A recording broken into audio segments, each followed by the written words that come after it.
Okay, so what does Miep Gies have to do with the Kennedys? Everything. What does she not have to do with the Kennedys? We need to talk about the Kennedy siblings. Episode 12.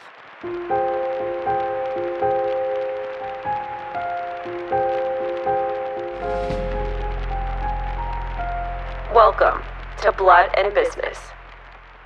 I'm Bethany. And I'm Cassie. Okay, so in KFM 10, you heard Cassie and I get really existential.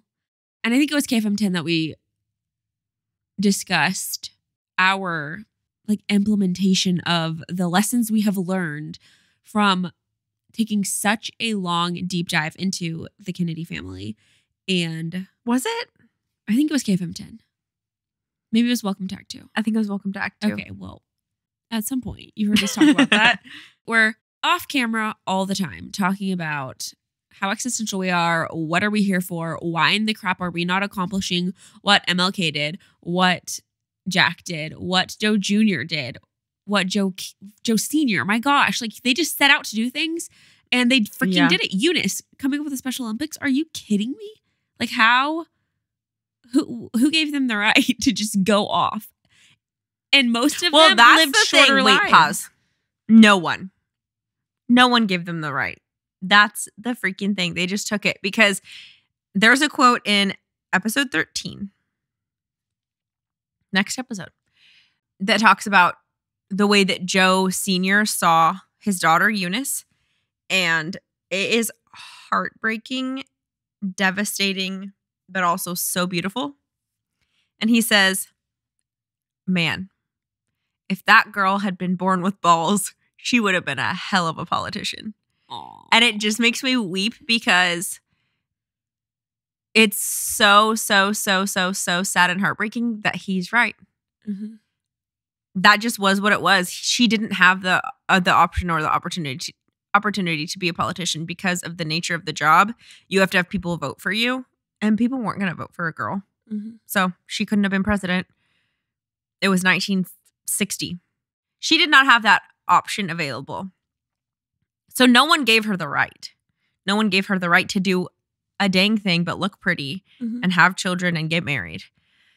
But she just took what her parents told her who she was, took what her faith told her who she was, and took what she believed in her soul. And she just told the world, I'm taking the right, and did as much as she could. I mean, she couldn't just say, I'm going to be president, because that involves other people's opinion of her. But she went all out with a path that didn't depend on other people allowing her or giving her the permission, you know? Yeah. And it's so cool too that she didn't just give up and say, well, then I can't do, play the martyr or play the victim of I'm being oppressed and there's just nothing for me to do. There's nothing I can do about it. I just have to go along with the role of being a domesticated mother and wife. I don't know how people do it, but she took that and harnessed it, because she said, I think because she allowed it to turn into, she allowed her pain to be anger and fuel for the injustice. Yes. And I feel like that's the same with MLK, with a lot of these people who accomplished an amazing thing. They leaned into They're not that. afraid to be angry. Mm-hmm. And they don't feel like it's wrong. They feel like it's justified. It is. They channel it to change the world. And you also see though that Eunice did grab onto people who were going to give her the time of day because of that doctor who had 2 children of his own that had disabilities. So he would also have the same vision and see the purpose. But he was a doctor and he was a dude. And so she needed him. Yeah. But she wasn't too prideful to say, well, I shouldn't need other people. Yeah. And she wasn't so humble that it's like that. Here we go with Taylor Swift lyrics. In Marjorie. What does it say? Oh, never be so kind that you forget to be clever. Never be so clever that you forget to be kind. Eunice found that balance. And Yeah, it's just so inspiring. But she even says on like one of the opening days of the Special Olympics that it was because she was so angry that no one would pay attention to Rosemary and no one would pay attention to her mom. There were both girls that were being shushed and it was wrong. Yeah. And so she leaned into that anger. She needed two things to accomplish what she accomplished. The anger came from seeing that injustice against her mom and against Rosemary, against the two Roses in her life. Mm-hmm. And then the love of her family. I think she said, the love of my family gave me the courage to know that I could do something. And the anger gave her something to do. Uh-huh. Wow, it's so beautiful. It literally is the cleverness and the anger and the kindness and the love. They seem like opposites, but they're back to the freaking that sphere. Circle, the sphere. Back to the sphere. You need it all. You need both. And emotions are there for a reason mm-hmm. too. It's not just to be shut off or ignored. Like emotions are not bad, even big ones, even overwhelming ones. Yeah, they're even trying to tell you something. That I think too, Eunice is so inspiring because she does seem like such an overwhelming, annoying person. Like if she's in your personal life or she's your coworker, yes, both of them were not easy pills to swallow every day, day in and day out. And Jack didn't even want him there. And we'll talk about that. Yeah, we'll talk about that in a minute. But no, not in a minute. In a couple episode episodes. 14. In a couple episodes. But they were not like, they were so fine with not being liked. Agree. And I think that is so necessary. And that's something that I have been trying to conquer for the last 10 years of my life. But to live by the fear of God and not by the fear of man. Yes. And the rocking chair is what really matters. Am I going to care that these people thought I was kind? And maybe for some people, it's so tempting to say like, yeah, you want to be remembered as gentle, loving, fun. Yeah. And if that's that's great. Mm-hmm. But for the people who you ask yourself that and you're like, no, I really don't know why I have convinced myself that I care because I actually, in my heart of hearts, I actually don't. And that's not what matters to me because I was better at this when I was younger. I did not give a crap if people thought I was nice or what people thought about me. I was just like, that's your problem. But then getting older and really trying to put myself in other people's shoes and then thinking, oh, shoot, people are really hurting and I don't want to add to that pain. I don't want to add to that. Like, I don't want to be a bully. I don't want to come across as that. And I have always had the best intentions, but the worst delivery, my dad always says. And so then I was swung too hard the other way because I was just like banging people's heads with what's morally right and like what you should be doing. And I don't freaking give a crap what anyone thinks about me. I'll scream from the rooftops and just horrible delivery. And then also when you change your idea about things or you change what your morals or what your beliefs are, then you're like, oh crap, I was literally screaming that from the rooftops and it wasn't even the right thing in hindsight. And then that makes you insecure, lose your confidence, and your stability, and you're like, wow, I don't know anything. Who am I to be telling anyone anything? So then you just shut up and you don't speak up, you don't fight for what's right because, well, what if you're wrong? Or, well, you want people to feel loved, don't you? You want people to see you as a kind person because that's what's right. And if you thought you were so sure before and you figured out that wasn't the perfect thing, then you just get so little cocksure. Yeah, you get so in your gun-shy. head. So anyways, off camera, Cassie and I have been discussing this and trying to figure out what it was. Can you manufacture this? And what in the crud was in Joe Kennedy's water? But during the break, in between Act 1 and Act 2, we had a lot more time to implement things. Also during the break, we started watching a show called A Small Light. It's on Disney+. And it is about Miep Gies, which is the person who helped hide Anne Frank and her family, the Frank family, during the Holocaust, during World War II. Oh my gosh. If you want to ball. It's actually National Geographic. Ball your freaking eyes out. It's on Disney+. Did you really cry at the end? Yes. It was sobbing. Like, I was trying to be quiet. You know whenever you try to like choke it down? Suck it. You're like, Yeah, I was like that. But it was hot, streaming fat tears right down both sides of my face. It is so good. Literally If you want to change your life, watch that. Listen to the Kennedy Siblings, episode 1, 2, 3, 4, 5.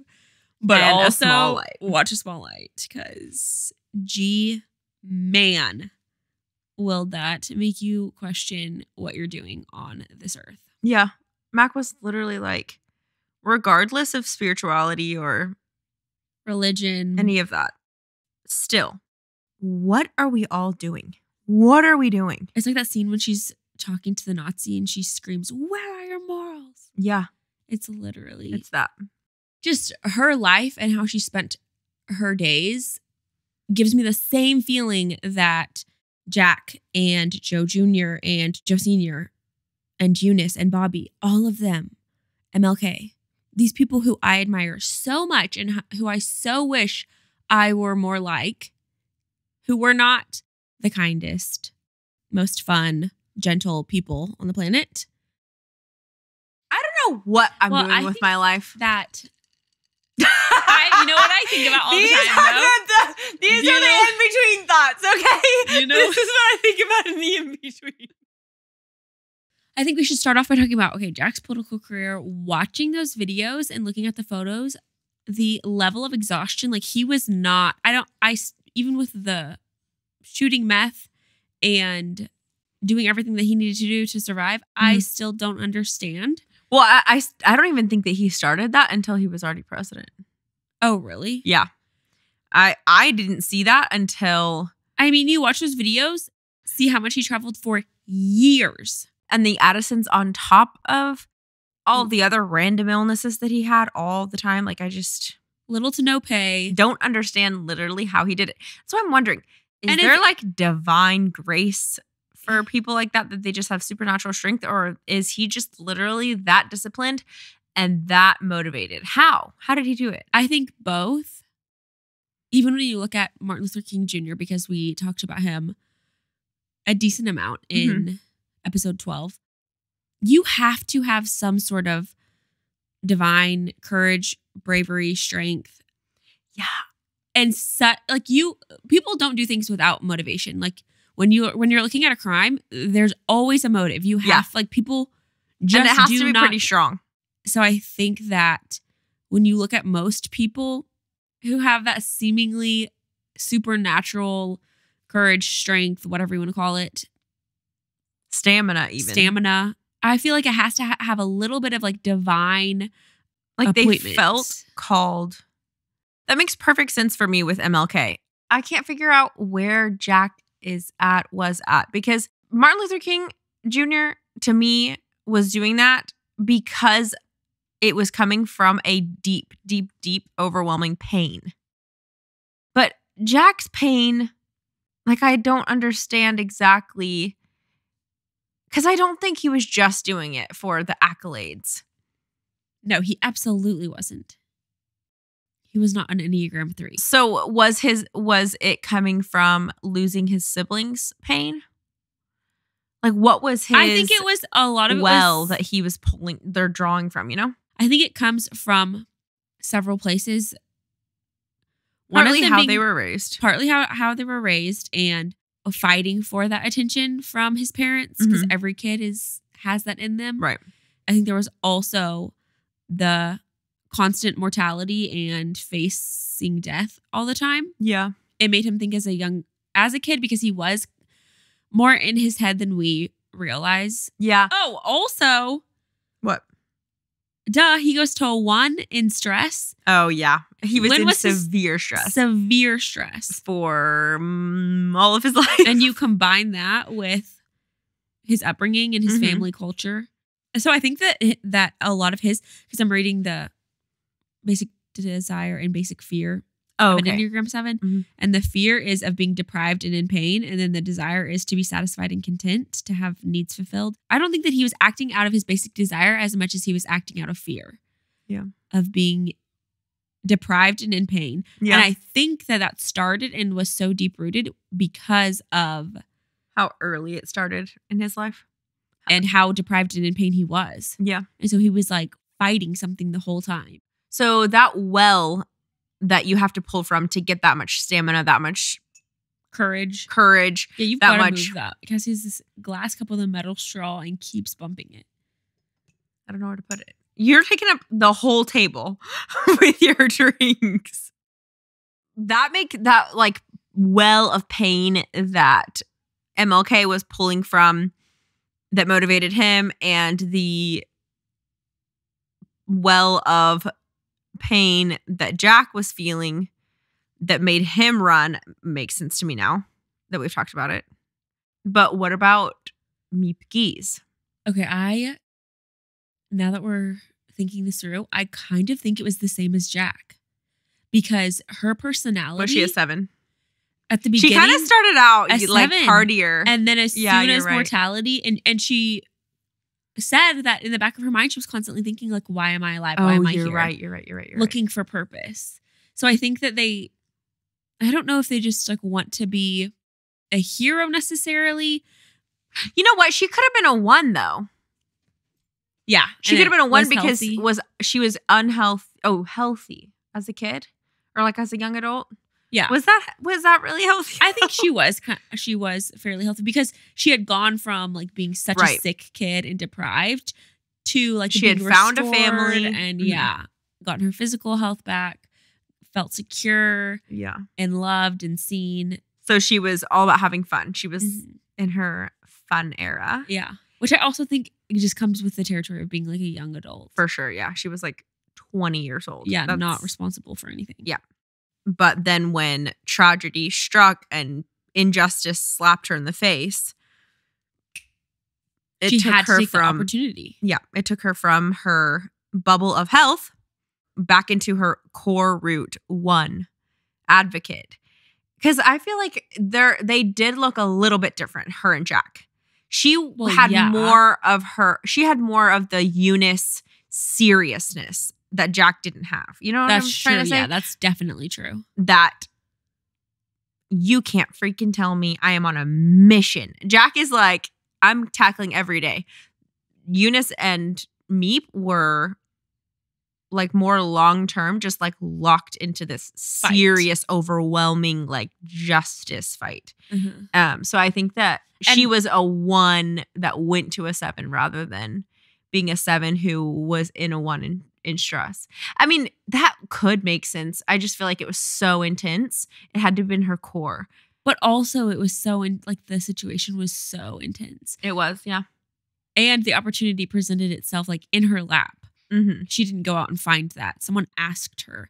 It just and then seems that like was the open door to like the gateway drug to get into everything else. It just seems like because Jack, he talks about like his speeches and all of those things are more like, let's go. And I do understand that it was a very different time in the world and different things were going on. But with Miep for the rest of her life, even way past World War II, even through the 60s, into the 90s, she's in Freedom Riders and she goes to LA and she's talking to a class of students, high school students. Very serious. And that's how Eunice was. Yeah. Very serious and never gave up that. Like it was like a chip. Like it was part of her. It wasn't like a backpack. It was like, you know. Yeah, I totally understand what you're saying. But I feel like in the past, my perfectionism, because Enneagram 1s definitely struggle with perfection and not wanting to even attempt something if you don't fully grasp what it should look like and how to perfectly do it. And for me, that definitely manifests more with if I think there's even an ounce of negative consequences or like sin or doing what's wrong morally, then I just won't attempt to do it because I don't want to be involved in those things. It feels so wrong to me. But what Jack, especially because of all of the affairs, because of even the validation of, not validation, but the reinforcing that trope with the way that MLK was, and he was kind of the same. Yeah, like these people have such toxic traits and are not the healthiest people. Like they, in ways, neglected their wives, hurt their family members, were not the easiest coworkers to work with, just had things about them that were not healthy at all. And they were not even remotely working on those unhealthy things because they were so focused on adding more value and doing more good that they were just almost gracious with themselves that I'm a human and I live in a fallen world. And what a foreign concept that is for you. That's why you know that Miep Gies was a one and Jack was not. And they were just so okay with screwing up. And ones have a lot of trouble with that. So anyways, I have reevaluated. Okay. It's still a question. It's still so confusing. It's just a question. There we go for Taylor Swift lyric number 2. Because the perfection would be both. You perfectly seek justice. And that is impossible for a human. It is absolutely impossible. And that is the hell that a one lives in. Which is paralyzing. Which can be such a tool for evil. It absolutely can. Because another quote that I found over the weekend after watching A Small Light, it was like some guy named Edward Burke or something like that. I need to look it up.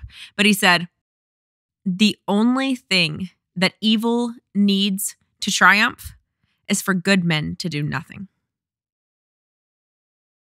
That's it. That's all that it needs to win. I mean, you don't have to do everything. You don't have to do everything right. You don't have to do half the things right.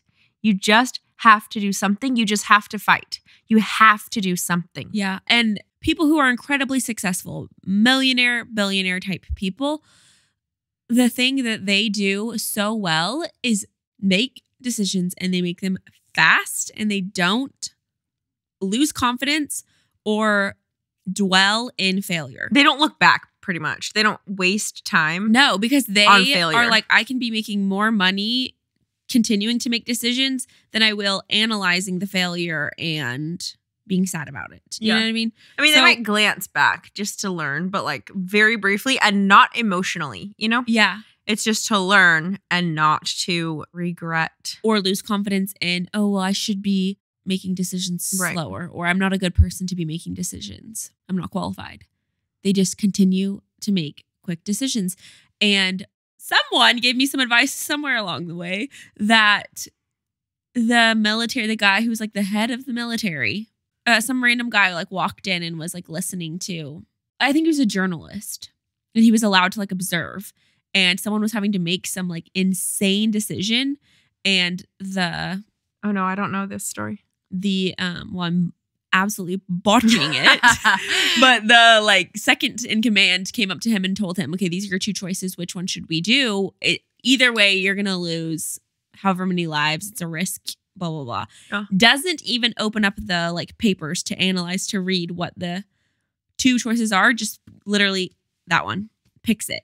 And the journalist was like, what? He's making a decision for this many lives that is so heavy, and he's not even going to take the time to look at the details. Didn't even inspect. The fact of the matter was that guy all that needed to be done was a decision. Someone needed to make a decision, and they needed to make it now, because while in the indecision, that many lives are being lost anyways. That many people are getting taken advantage of. That many things are going wrong, or the situation is escalating more severely. Like, he just knew something needed to be done. And either way, it was like a damned if you do, damned if you don't. Just make a dang decision and commit and don't look back. Yep. And just go forward in that, because it can be just as damaging, if not more damaging, to not make a decision. And I have learned that lesson a million times over. I'm saying even my real life, literally. But it's still, even when you know the truth and you know what is right. No, I don't even know if it feels wrong. It's still hard to actually implement. I still have like taking risks and like committing. It's the committing. It's not taking risks. I'm fine with risk. My problem is going back to reinspect, reinvestigate. Was that the right decision or not? And then like opening that decision back up. You're like, and I'm like, I already one made foot in, 1 foot out. Yeah, like I already made the decision. Close the door. And then I go back to it again to remake the decision. And it's like, well, we could have been, a successful person would have made like 10 decisions by the time our one is like finally cemented. Because we have too many decisions, people just opt for not making their own decisions. They're just letting life happen to them because we're so busy. Uh-huh. Yeah, you don't realize that's the decision that you're making is to let life happen to you. It's only in hindsight that you're like, oh, crap. But yeah, it is definitely swimming upstream, making decisions and not just, it's easier to float. But it's, I would say, more painful. Like for me, it is riskier to float than it is to fight upstream and to make a bunch of quote unquote risky decisions about your life, because that's the kind of regret. Yeah, I think that our dad definitely instilled that into us, that risk taking is fine. Failure is fine. People never regret the things that they tried and failed at. They always regret the things that they didn't try. And that's the type of regret that I cannot handle. And that's the most common Wasted regret, potential. I think. Not reaching out to that person, not trying that business, not trying art. Oh my gosh. And you know the book that, it's YA fic, but you know what the feeling that will just drive that home for you? Wasted potential and not taking risks. Absolute regret is If He Had Been With Me. Oh, I won't read it. My gosh. I just won't. That will haunt you. But it is a good dose of medicine. If you're someone who hates taking risks, read that book because it will scare you out of your... Well, it should, hopefully. Oh my gosh. And the Kennedys are so inspiring in this, like, risk-taking and giving it all they've got. Life just absolutely... Like with Bobby, we've talked about this, but with the assassinations with Bobby, he knew something was going to happen to him. MLK knew something was going to happen to him. Like, he went to prison how many times? Yeah. He got arrested how many times? He was in really sketch situations how many times? They were like sleeping with one eye open and people sitting in front of their door at home to try to protect them. And Bobby, after his brother was assassinated, everyone was telling him, don't freaking run. You are going to get killed. Like, they're going to kill you too. Sure enough. Miep Gies in A Small Light. She was consciously risking her life every single day for her friends because it was right. And I don't feel like I have that bravery. I feel like that's just not true. I feel like I have not tapped into that. I have not chosen to go full force with that because, yeah, things, wanting to be there for family members, wanting to figure out exactly what is right before you commit to it, the perfect way to be, that has kept me from moving more into that. But these people are so inspiring and courageous that even if it wasn't like the perfect plan for your life almost, like, it would still be worth it. I still don't think that people would regret it because it will have been so worth it. Like, it is just a worthwhile way to live your life. And if you die, it's the most worthwhile way to die is to sacrifice your life for someone else and the really encouraging thing, the right thing. Yeah, the really encouraging thing for me is that it is called A Small Light. And she was a small light. Her quote that she would always end her speeches with, Miep Gies, was, anyone, a secretary, a teenager, or a housewife can turn on a small light in a dark room just by doing the little things that they can do that are right in front of them. There's opportunity right in front of all of us. And it's not the huge, big, giant things. And this is something that we talk about that we want to talk about with the Kennedys. The Kennedys only got to do these big, giant, world-renowned, crazy, world-changing things because they were faithful in the small things and they did all the small things. They were engaged with the mundane, everyday, small things that they could do that were right in front of their faces for decades. And they were so diligent in that. Those small things over time are not small things. Going to get potatoes for someone's lunch is a small thing. But going to do that every single day for people who have to freaking be locked away in an annex or else they're going to be killed for 2 years is a big thing. Mhm. And it was so risking your life while doing so. inspiring to so many people in the world. Like literally millions, maybe by this point, billions of people have been inspired by that story. But it was a small thing. It was a small task in its original. You have to be so humble to engage and put yourself in that small place, doing that small thing and thinking that that's worth it to ever be great, if that makes sense. Yeah. And we mentioned this, I think, twice in episode 12, that JFK did not become JFK in one night in a year. He had been working his whole life. Like he had been training for this his whole life. Yeah. Being in front of the camera. His dad started them as soon as cameras came out. They didn't know that that was going to be the magic thing that got Jack enough 4 million votes. Literally, we were talking about that today. Bethany and I just watched episode 12 back. And so Jack only got like 100,000 more votes than Nixon. And just from the presidential debate. That was televised? The televised debate. 4 million votes were convinced. So if he didn't do that one thing, right? If he wasn't comfortable in front of the camera like that, he would not have been president. Just that one. But you don't know those things. And I think most things, that make the difference are things that you would never guess or understand. Like that is a part of that larger divine plan. You're just, if you're just diligent in the day to day. But you have to say yes. Yeah. Because you don't know. Well, it's just what's like. going to get you there? You just have to be willing to help, period, with anything that comes in front of you and step up to the plate and be faithful with it. And those are the things that eventually will add up. What was the second one?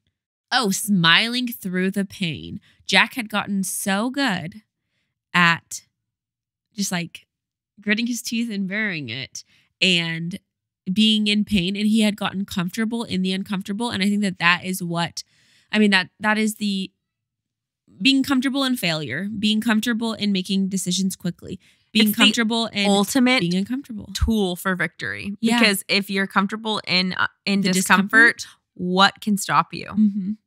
Yeah. If you are confident when you are insecure, that is Jack to a T. He was not we talked about this in episode 12. He was not the best speaker at all. People would tell him that.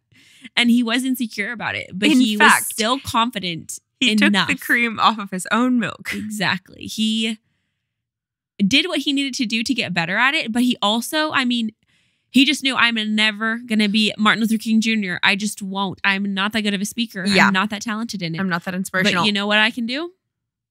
You know what beats talent every day of the week? Hard work. And Jack knew he could do that. Okay.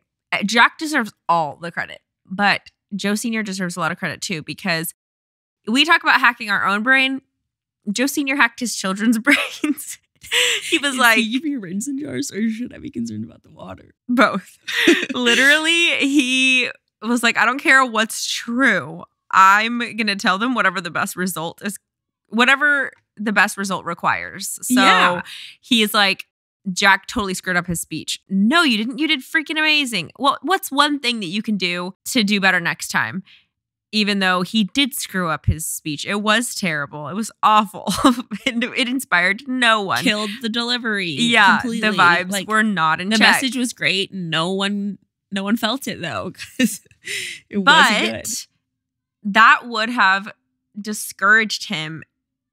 Yeah, beating him down. Prevented progress. And what Joe Sr. wanted was progress. And what was best for Jack was progress. And what was best for their mission was progress. And so it's fine that it was terrible. It wasn't terrible. You just need to change one thing. But that quote, like Cassie just said about from a small light, where anyone can be a small light in a dark room. Okay, last episode 12. Yeah. What does Jack literally say during his election eve speech in Boston? He says something about light and dark. Whether darkness or light will overtake the world.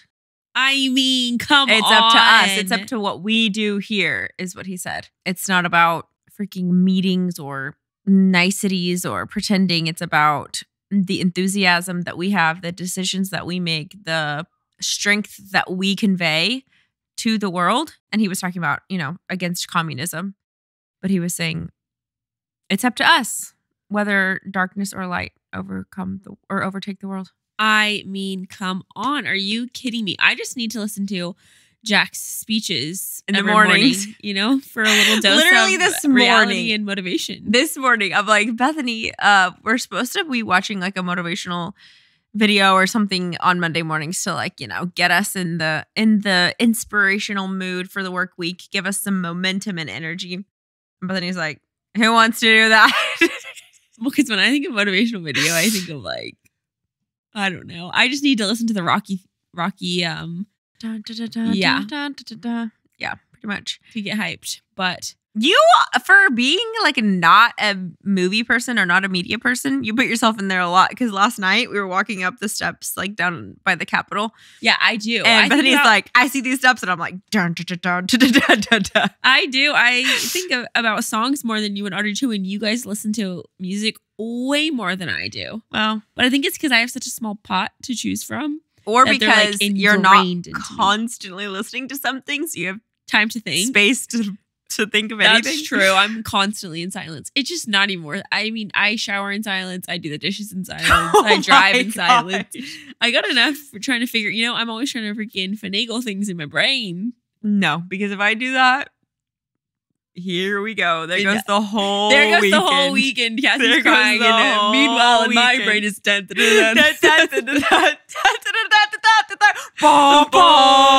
Just slinging back the egg yolk. But up. Literally, our That personalities is in a nutshell. exactly the thing. So I feel like we're getting so existential and so we're just being open about it. Yeah, but also I think it's okay. We're getting I've been existential since 2010. we're getting more comfortable with being controversial. We're getting more convicted Correct. about That's true. being controversial Yep. and being okay with people not liking us. But also I think we are preparing for the end. How many episodes do we have until Jack is literally assassinated? That's how existential I am. You said that and I was like, oh my God. Oh, the end of our lives? Is that what you're thinking? The end of everything. Of the I don't know. world. Our lives, the world, the end of it all. The end of it all. I literally I want to watch that back because I was a little bit But it's true. I've been telling Cassie, who cares? Because we're watching all of these. First of all, dude, whatever world you want to actually live in, whatever decision you want to make with your life, fully immerse yourself in that world. Listen to things that are going to talk about that. Listen to things that are going to put you in that mental space, because where your thoughts go, you go. Yep. Where your eyes go, you go. And with a small light, obviously the Holocaust definitely felt like the end of the world. I cannot during imagine. World War II. How could it not? And then How was that not the end of the world? you think of all the civil rights, and Malcolm X gets taken out, MLK gets taken out, Marilyn Monroe dies suspiciously. Jack gets assassinated, Bobby gets assassinated. I mean, I'm sure it felt like the end of the world. And that was a very moral, just like the Holocaust. Obviously, I'm not going to compare civil rights to the Holocaust, but it's the same good versus evil, light and dark. It's all out war that you're like, how is this reality so public? And how are people so okay with being on the wrong side of this? Yes, and so complacent. And I do think that the majority were not on either side. The majority were good men, people with morals, doing nothing in both scenarios. And if you asked yourself that, you would say with civil rights and everything that Jack was fighting, you would say, oh, I would for sure be on the right side of history. With the Holocaust, of course we would all be on the right side of history. We would never agree with those things morally, with Hitler or with racism and segregation. We would never. But Are we the good people with the right head on our shoulders, yet Doing nothing. doing absolutely nothing? Because there is a crisis in our world today. There's lots of crises. And if you And talk most of them are the spiritually- freaking same ones that Jack was talking about in all of his speeches. Yeah. The thing that's going to mark our generation is sexual slavery. There's more sexual slaves on the face of the earth at one time right now than there ever were physical work slaves. Wow, yeah. I don't want to even say physical because it's the sexual slavery is very physical as well. People are literally being abused and used But day in and traditionally day what out. we think of But yeah, as a slave. right. And I don't know about like proportions of how many people were on the earth during the time of however many slaves there were, but just numbers wise, there are more Individual human beings, Yes. souls, people in with feelings, slavery with today stories, than ever before. So with loved why do we ones. feel like, oh, there's nothing huge happening in can- our lifetime? Yeah, we can There's live in peace nothing- and comfort because World War II's not happening. yeah, if the Holocaust was happening on my home front, of course we would be doing something. But like Of course literally we would be a part of the Underground Railroad if that was happening in my neighborhood.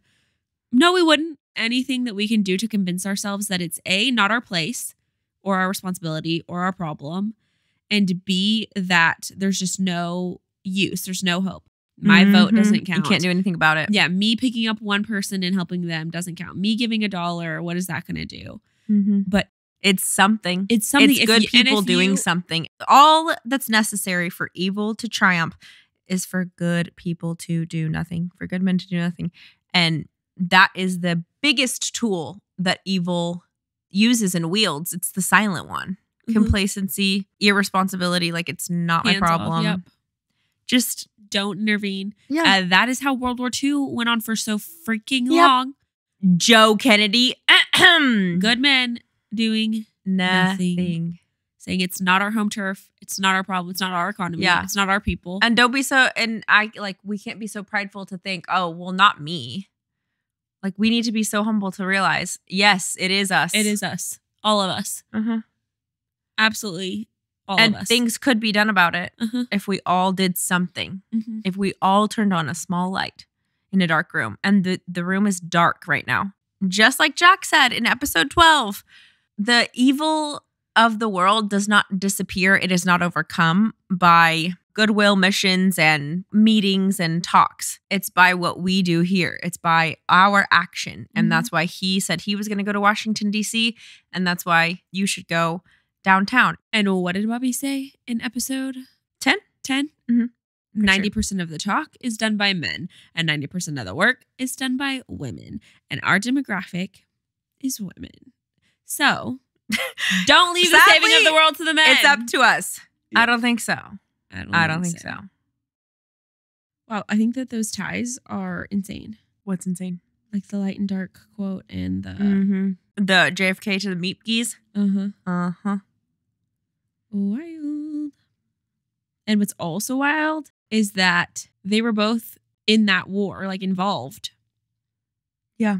Like World War II. yeah, during that same time period that Miep Gies was hiding Anne Frank, Joe Jr. was Dying for Anne in Frank. the air, and Jack was was on a PT boat. fighting for his life and his men's lives. Floating in the ocean, trying to swim for days at a time with no food or water. Yeah, and you just think about these individual people because it is so. Because even when I was watching A Small Light and thinking about if you know Anne Frank's story at all, then you can just picture this. You don't have to have seen it, but I encourage you to watch it. How discouraging and how easy it would be to convince yourself that what is that going to do? How is me saving one family going to make a difference? It's not going to stop the war.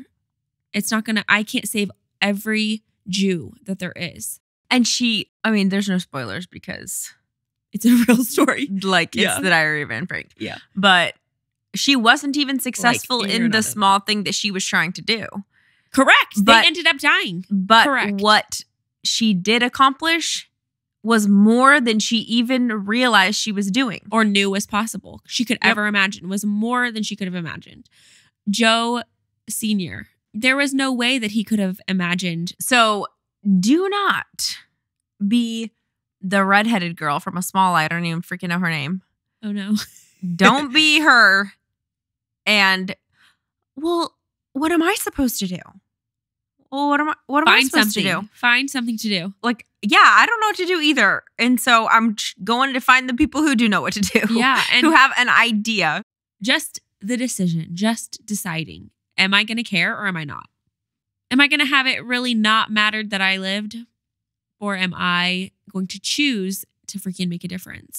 And the imagery of turning on a small light in a dark room. Oh my gosh. Think about that. Like, there's a pitch black room. You can't see anything.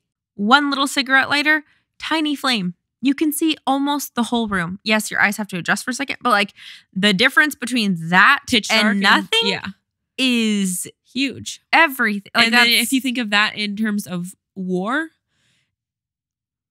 if every single individual person who fought in the military lights their own lighter, or didn't, decided what is one little light going to do? What is one person fighting Hitler going to do? Yeah. Freaking nothing.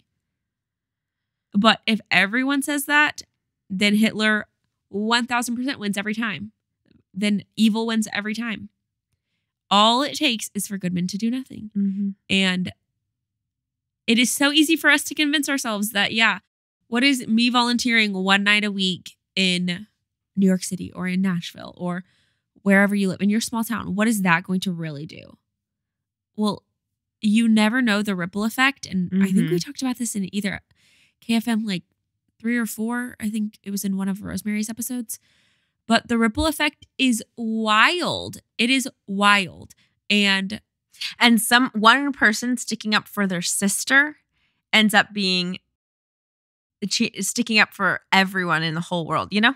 In the whole world, whatever, all of the disability whatever community. gives you pain, whatever is like that soft point for you, just go with that. Yeah. Go with that. That's what you're supposed to do. You're supposed to feel that pain because you're supposed to help that cause. And nobody else is going to fulfill the purpose, the calling on your life. It's yours. Nobody else can do it. So if you don't do it, it's just not going to get done.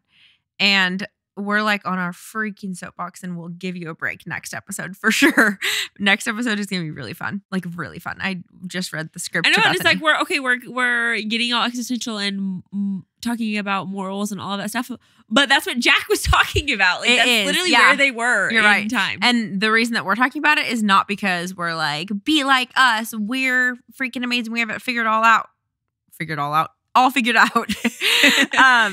We're actively like, don't be like us. Yeah, exactly. We're actively choosing to engage right now. Currently, like we're like, okay, real time. Let's make a different decision right now. Can you tell? Yeah. So you're like actually in it with us in real time, which is crazy cool about technology. So freaking cool. But it also brings up a good point because I have not thought about this, but I literally think that everyone having like these quarter life crisis and it's because we're not doing what matters. Like we have this inner knowing that there are things that really matter and there are things that are kind of just like busy work. And we're all so in the busy work, but we feel it. Like we know the difference. We know that we're not fulfilled. The things that we're doing on social media or the things that we do in our daily lives, Netflix and chilling, it's not everything. It's not really our purpose. Yeah. It's fun for sometimes. Ooh, and actually Dean Graziosi, he like works with Tony Robbins a lot. And he always says this analogy that I think is really helpful.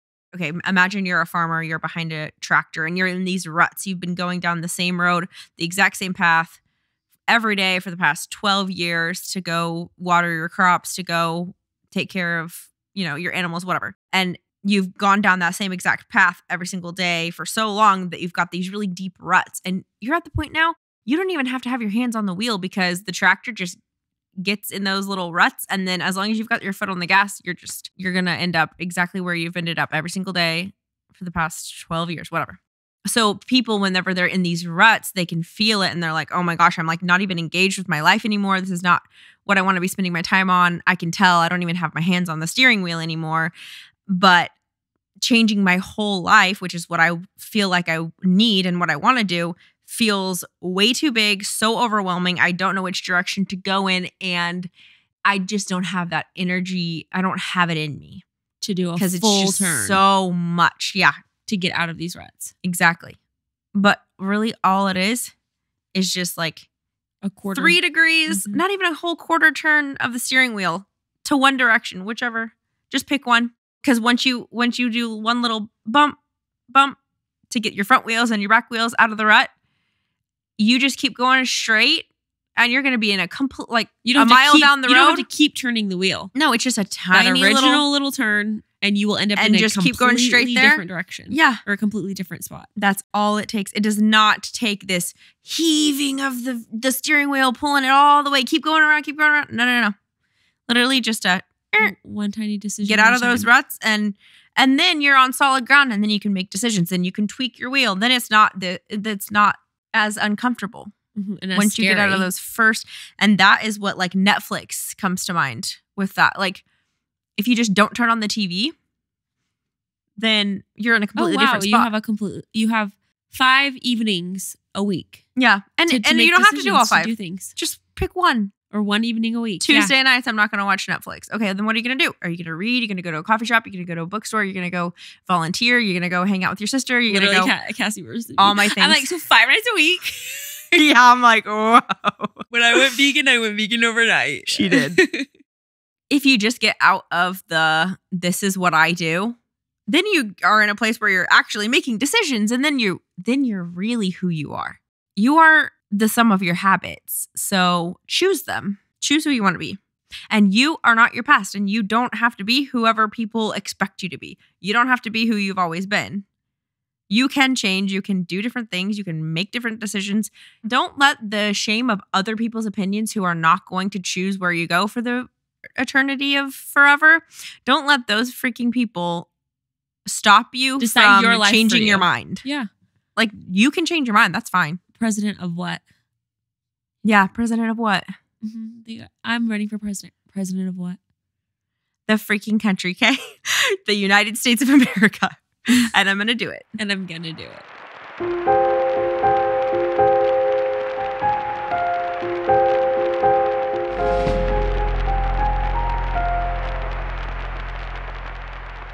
Join us here next week to hear all about the parallel timeline of the younger Kennedy siblings, Eunice, Pat, Bobby, Jean, and Teddy, and how it was their efforts that made it possible for their big brother to reach the highest heights. Thank you all for listening to today's episode. If you enjoyed it, please give us a review on Apple, rate us on Spotify, and share Blood and Business with a friend or a sibling. If you'd like to support the show, the best way is to become a patron of Blood and Business.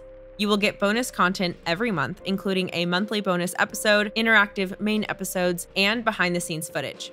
To keep up with us day to day, you can follow us at Blood and Business on Instagram and TikTok. You can find the link for Instagram, TikTok, and Patreon in the show notes below. Thank you so much for the support, and we will see you back here next week for your regularly scheduled programming on Blood and Business. Well, that's that. And like we said, next week will be really, really fun. Just so you know, a dose of reality once a week is good for you. And please go watch A Small Light, because we cannot tell you about it and have the same effect. It's so freaking inspiring and puts a flame under your butt. It will be life-changing if you let it. Get into it. Yay, good job, sister. Why do we always know when we're done? We just look at each other and we're like, that was the end. And drop the mic and walk away.